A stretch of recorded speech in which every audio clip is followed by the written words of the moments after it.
और वही प्रदेश में सीईटी परीक्षा का रिजल्ट घोषित हो चुका है, जिसको लेकर जनता टीवी ने एचएसएससी के चेयरमैन भोपाल सिंह खत्री से खास बातचीत की है। वो देख लेते हैं। हरियाणा में ग्रुप सी के लिए जो सीईटी का एग्जाम हुआ था उसका नतीजा आ चुका है। 10 जनवरी को उसके नतीजे आए हैं और इन नतीजों के बाद एक और चर्चा जो है वो लगातार सामने आ रही है कि काफी अभ्यर्थी जो है वो ये कह रहे हैं कि आप जो इस रिजल्ट में खामियां हैं, कई तरह की खामियों के जो है वो शिकायतें मिल रही है। मैं इस वक्त हरियाणा कर्मचारी चयन आयोग के चेयरमैन भोपाल सिंह खत्री के साथ हूं और जो सीईटी के रिजल्ट के बाद जो खामियां जो सामने आ रही है, जो अभ्यर्थियों की दिक्कतें हैं, उन पर बात करेंगे। इसके साथ ही अब सीईटी का रिजल्ट आने के बाद जो ग्रुप सी की भर्ती निकलनी है उसकी क्या तैयारी है, इस पर भी बातचीत करेंगे। सर, सबसे पहले यही कि सीईटी जिस मकसद से आपने ये इतना बड़ा एक एग्जाम लिया, उसके बाद अब नतीजे 10 जनवरी को आ चुके हैं, आप ये मानते हैं कि पूरी तरीके से ये सही तरह से एग्जाम कंडक्ट हो गया और नतीजों के रूप में सामने आ गया? हाँ, बिल्कुल सही तरीके से हुआ है। कुछ त्रुटियां हैं उसमें, उसका कारण ये है कुछ तो बच्चों की तरफ से रॉन्ग इन्फॉर्मेशन दी गई जब एप्लीकेशन फॉर्म दिया, और एक हमने ये कहा था कि हम परिवार पहचान पत्र से उसका डाटा वेरीफाई करेंगे। अब परिवार पहचान पत्र में भी कुछ चेंज हो गया। जो परिवार पहचान पत्र का स्वामी है उसने कुछ उसमें चेंज कर दिया है, तो उस टाइम उसने कुछ भरा था, आज की स्थिति में स्टेटस कुछ और बदल गया। किसी के घर में नौकरी नहीं है, इस तरह नौकरी वाकई नहीं है, पर 1,80,000 की कैप भी है कि नंबर उसी को मिलेंगे जिसकी इनकम 1,80,000 से कम है। तो उसने तो अपना दावा किया था ना, उसके घर में नौकरी नहीं है, नहीं थी भी नहीं, पर ये कैप की जानकारी उसको नहीं थी। तो इस तरह की कुछ त्रुटियां हैं जिनको ठीक करने के लिए पोर्टल खोल रहे हैं आज या कल में, और एक परफॉर्मा दे रहे हैं उसको, तो वो ऑनलाइन ही हमारे को सारी चीजें अपडेट करके देगा कैंडिडेट जो उसको त्रुटि लगती है। ये सीईटी में सर कितने अभ्यर्थी थे, यानी कितने आवेदन थे, और जो रिजल्ट आया है उसमें जो पास हुए हैं उनकी संख्या क्या है सर? चूंकि काफी संख्या में थे ग्रुप सी के लिए आवेदन करने वाले अभ्यर्थी, तो क्या रिजल्ट क्या है सर, उसमें टोटल क्या अपडेट है? कुल जो कैंडिडेट थे जिन्होंने अप्लाई किया था उनकी संख्या थी 11,22,232, और जो पास हुए हैं उनकी संख्या है 7,73,572, जिसमें 4,77,926 मेल हैं और 2,95,627 जो है फीमेल हैं, और 19 जो है वो ट्रांसजेंडर हैं। इस तरह से 3,57,562 जो लोग हैं वो पास हुए हैं।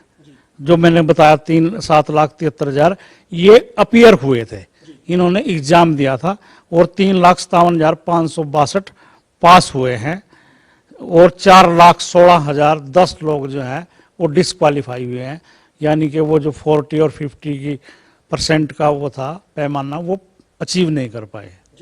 सर, ये जो खामियां हैं, जैसे अभी काफी अभ्यर्थी जो हमारे से भी बात करें वो ये कह रहे हैं कि फादर नहीं है, लेकिन उम्र जो है वो 42 साल के बाद फादर का देहांत हुआ। तो इस तरह से जो कई जो मापदंड है, उन मापदंडों में कहीं जो आपने बताया कि अभ्यर्थियों ने भी कई त्रुटियां रखी आवेदन करते वक्त, लेकिन जो ये रिजल्ट में जो ज्यादातर ये चर्चा हो रही है कि बहुत ज्यादा जिनको सामाजिक और आर्थिक आधार के जो नंबर मिलने चाहिए थे उनको मिले नहीं, और जिनको मिले हैं उनको मतलब इसमें इस तरह की दिक्कतें कि मैं आवेदन कर रहा था, मैं एलिजिबल था, मुझे वो नंबर सामाजिक आर्थिक के मिले नहीं, और जो दूसरा था जिसने आवेदन किया उसको वो मिल गए हैं। तो इस तरह से ये इनको इस पोर्टल के माध्यम से ठीक किया जाएगा सर?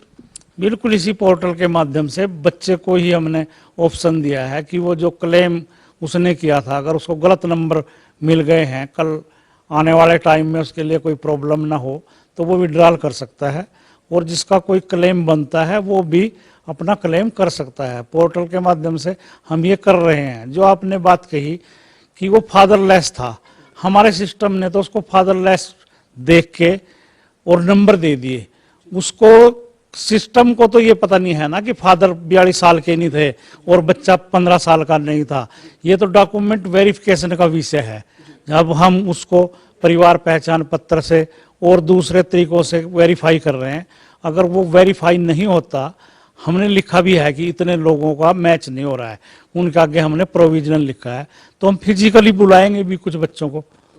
अगर जैसे अब आपने ये कहा कि जो जिनकी दिक्कतें हैं, यानी मेरे को अगर फायदा मिल गया, नंबर मेरे को गलत तरीके से सामाजिक आर्थिक वाले नंबर मिल गए, आपने मौका दिया है कि जिनको त्रुटि ठीक करवानी है वो ठीक करवा सकते हैं, लेकिन अगर किसी को मौका मिला हुआ है यानी गलत तरीके से उसको नंबर मिल गए हैं, तो वो तो आपकी आगे जो भर्ती प्रक्रिया होगी उसमें भी अड़चन रहेगी आपको। वो हमने लिखा हुआ है अपने उसमें, जो हमारी जो स्कोर कार्ड है वो डाउनलोड किया, उसकी 3 और 4 नंबर पे हमने इंस्ट्रक्शंस में लिखा हुआ है कि अगर वो गलत दावा मिलेगा उसका तो उसका कैंडिडेचर रद्द करेंगे। अगर किसी ने नहीं मिला क्लेम अपना, वो अपना क्लेम कर सकता है। यही तो, इसीलिए तो पोर्टल खोला है हमने। तो ये पोर्टल जो आप खोल रहे हैं सर, इस पे जो आपत्ति आएगी, आवेदन आएगा, उसके बाद दोबारा रिवाइज जो होगा वो कितने दिन का एक प्रोसेस मान के चल सकते हैं कि कितने दिन में ये सब कुछ ठीक कर लिया जाएगा? 15 दिन का हमने बच्चों को टाइम दिया है और अगले 3-4 दिन में हम ठीक कर लेंगे। तो इसके बाद सर ग्रुप सी की जो भर्ती निकलनी है उसके लिए पिछले दिनों हरियाणा के मुख्यमंत्री मनोहर लाल भी जब मीडिया से रूबरू हुए थे तो उन्होंने भी कहा कि ग्रुप सी की भर्ती जो है उसका विज्ञापन हरियाणा कर्मचारी चयन आयोग जल्द जारी कर सकता है। हालांकि ये सारा काम कर्मचारी चयन आयोग का है, लेकिन उन्होंने कहा कि ग्रुप सी की बड़ी भर्ती जो है वो हरियाणा में जल्द होगी। तो वो भर्ती कितने पदों की होगी सर और किस रूप में आप उसको करेंगे, चूंकि सीईटी का रिजल्ट आ चुका है? लगभग 42,000 पोस्टें हमारे पास सरकार की तरफ से आई हैं, जिसमें अगर 7,500 हम टीचर छोड़ दें क्योंकि वो सीटी के अंतर्गत नहीं आते, उन एचटेट लागू है, तो लगभग 36,000 जो है 35,000-36,000 सी क्लास की वो सीटी के माध्यम से हम भरेंगे। और जो हमने कहा कि 15 दिन का टाइम दे रहे हैं, ये 15 दिन का टाइम हमारे विज्ञापन में कोई अड़चन नहीं है, क्योंकि हमने तो जब उससे पोस्ट के अगेंस्ट अप्लाई करवाना है या वो पेपर देने आएगा तब तक हमने उसकी बात को दुरुस्त करना है। एडवर्टाइजमेंट इसमें कहीं आड़े नहीं आती, तो हम एडवर्टाइजमेंट तो हम जल्दी करने जा रहे हैं। तो सर ये जो अभ्यर्थी पास हुए हैं 4 लाख के करीब अभ्यर्थी जो है वो जिन्होंने उत्तीर्ण किया है, अब आप जो 40,000 के करीब जो भर्ती करेंगे जिन पदों पर अलग अलग विभाग में भर्ती होगी, तो फिर किस तरह से कोई क्या फार्मूला रहेगा? मतलब कैसे कोई एक सेम नेचर की भर्ती है उनके लिए एक साथ एक एग्जाम कंडक्ट करेंगे या किस रूप में करेंगे? हम इन सारी पोस्टों को जो 36,000 के लगभग हैं, हमने 52-53 ग्रुप बनाए हैं। इनके जो कॉमन नेचर की क्वालिफिकेशन है उन सब का हम एक पेपर लेंगे और ये हमारे इस तरह से 52-53 ग्रुप बन गए हैं। हम हर पोस्ट का अलग अलग एग्जाम ना लेके कुछ एग्जाम हम कॉमन लेंगे। जैसे जेई सिविल है, हमारे पास तो 26 डिपार्टमेंटों की रिक्विजिशन है, बट हम एक ही पेपर लेंगे और बच्चे से प्रेफरेंस पूछेंगे आप कौन से डिपार्टमेंट में जाना चाहते हैं। इसी तरह से जो कॉमन ग्रेजुएट के बच्चे हैं या कॉमन +2 के बच्चे हैं उनका एक ही पेपर लेंगे और पोस्ट की प्रेफरेंस भरवाएंगे कि आप कौन सी पोस्ट पे जाना चाहते हैं।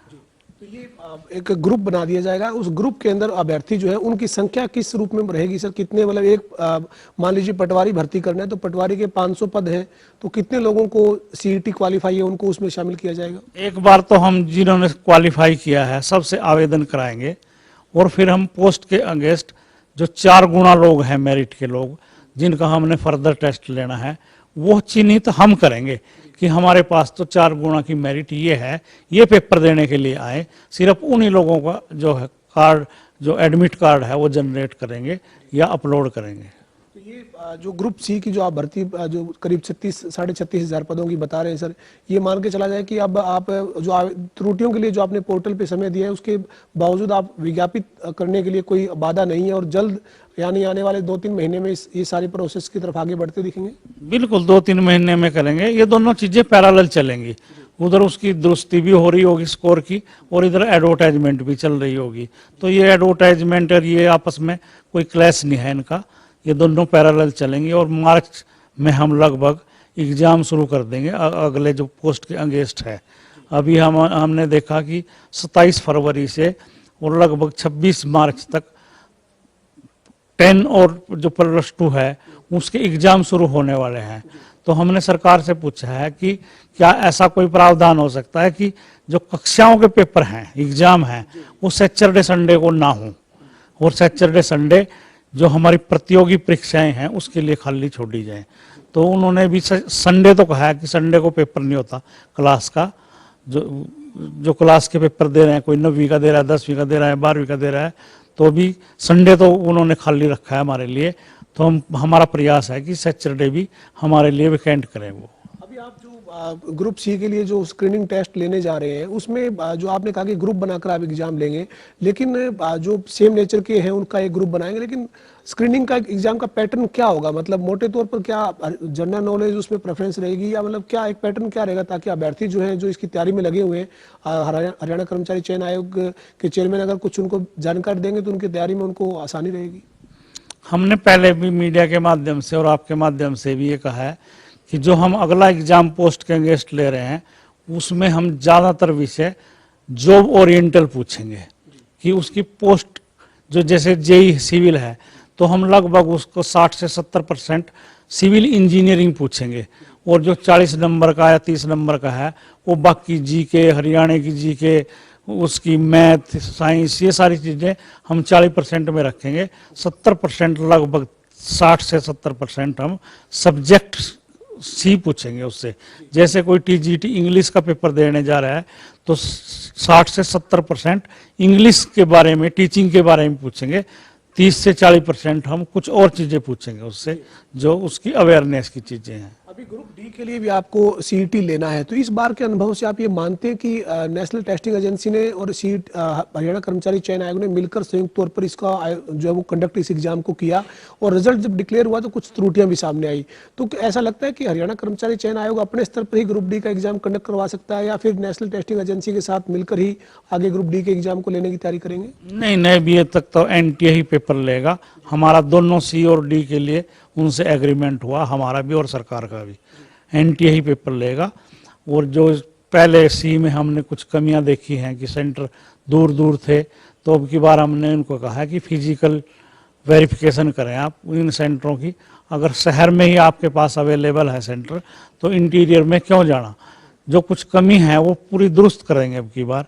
कोई हैंडीकैप्ड को दूर स्टेशन मिल गया 150 किलोमीटर, तो हमने उसको संज्ञान लिया कैसे मिल गया, तो उन्होंने हमारे को बताया कि इसने अपना पार्टिकुलर भरते टाइम ये नहीं बताया कि मैं हैंडीकैप्ड हूँ, तो सॉफ्टवेयर ने तो उसका उठा लिया, तो उसको हैंडीकैप्ड का सर्टिफिकेट जब उसने अपलोड नहीं किया था या कैटेगरी नहीं भरी थी, तो इस तरह की समस्याएं कुछ थी। तो अब की बार पूरी फिजिकली वेरीफाई करके एग्जाम कंडक्ट कराएंगे। अंतिम सवाल है सर, ग्रुप सी की तैयारी कर रहे जो अभ्यर्थी हैं, जो बच्चे हैं, उनको एचएसएससी के चेयरमैन की क्या अपील है, क्या कहना चाहेंगे उनको? मेरा ये अपील है कि वो पूरी तैयारी करें और उनकी जो योग्यता है उसको इग्नोर नहीं किया जाएगा, और जो पारदर्शिता, मेरिट सीएम साहब की और हमारा सरकार का लक्ष्य है और उस पर पूरी तरह से लागू होगा। और जो हमने ग्रुप की वो लेके आए हैं कॉमन की, इसमें ज़्यादातर बच्चे एडजस्ट हो जाएंगे।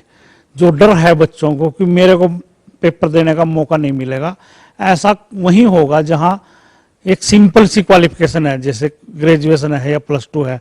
टेक्निकल पोस्टों में शायद ऐसा ना हो, जितने भी लोग क्वालिफाई हैं सबको शायद मौका मिले अगला एग्जाम देने का।